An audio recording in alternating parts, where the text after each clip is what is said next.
আমি এসেছি আজকে বাংলাদেশ তুলা গবেষণা ইউনিভার্সিটিতে। আর এই তুলা গবেষণা ইউনিভার্সিটিতে এখানে বিশেষ করে তুলা চাষ করা হয় গবেষণার জন্য। বাংলাদেশে এই তুলা গবেষণা ইউনিভার্সিটি গাজীপুর, শ্রীপুর, পুষ্প উদ্যাম, এক কথায় বাগের বাজার, বাংলাদেশের সাফারি পার্ক যেখানে আছে সেই সংলগ্ন এলাকাতেই।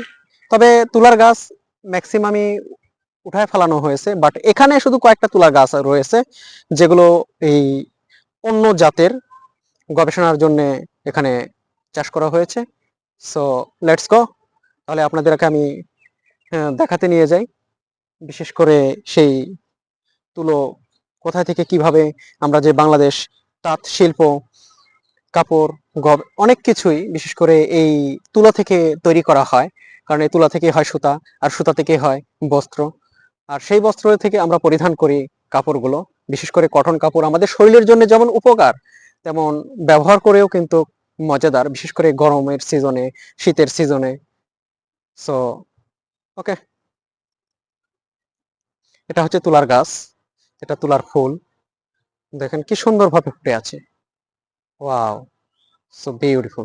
এখানে একটি ফল ধরেছে,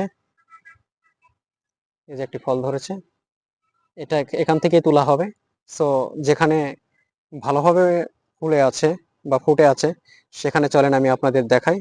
এখানে বেশি নাই, বাট যে সময় তুলা চাষ করা হয় একবারে পুরা শত শত বিঘা এখানে তুলা চাষ করা হয় এই গবেষণার জন্য। আপনাদের আমি দেখাবো, এই যে এখানে ফুটে আছে তুলোগুলো, দেখেন সো বিউটিফুল। এই যে তুলোগুলো ফুটে আছে, খুবই সুন্দর। এই তুলোগুলো বিশেষ করে শুধু গবেষণার জন্যই ব্যবহার করা হয়। কারণ আপনাদের আমি দেখাচ্ছি, এই যে তুলোগুলো যেমন ফুটে আছে, এই তুলোগুলো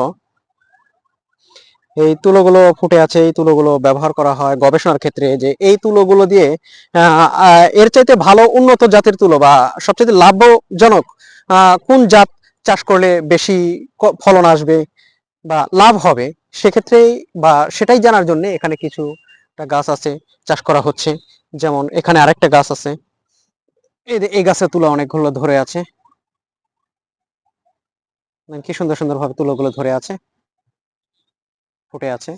এগুলো নষ্ট হয়ে যাবে কারণ হালকা সামথিং কিছু নেবে, নিয়ে গবেষণা করবে এবং ফলনটা দেখতেছে।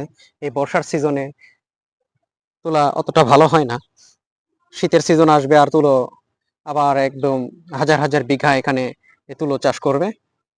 দেখেন কি সুন্দর ফুটে আছে। Wow, so beautiful. আমার কাছে খুবই সুন্দর লাগতেছে, খুবই ভালো লাগতেছে। আপনাদের কাছে কেমন লাগতেছে অবশ্যই কমেন্ট করে কমেন্ট বক্সে জানাবেন। আর আমি বারংবার বলি, আমার এই চ্যানেলটা সাবস্ক্রাইব করতে ভুলবেন না, পাশে থাকবেন, ভালোবাসা পাবেন নিত্যদিন নতুন ভিডিও পাওয়ার জন্য।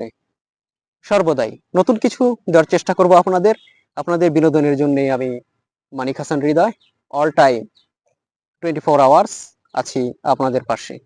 সো আপনারা থাকবেন আমার পাশে।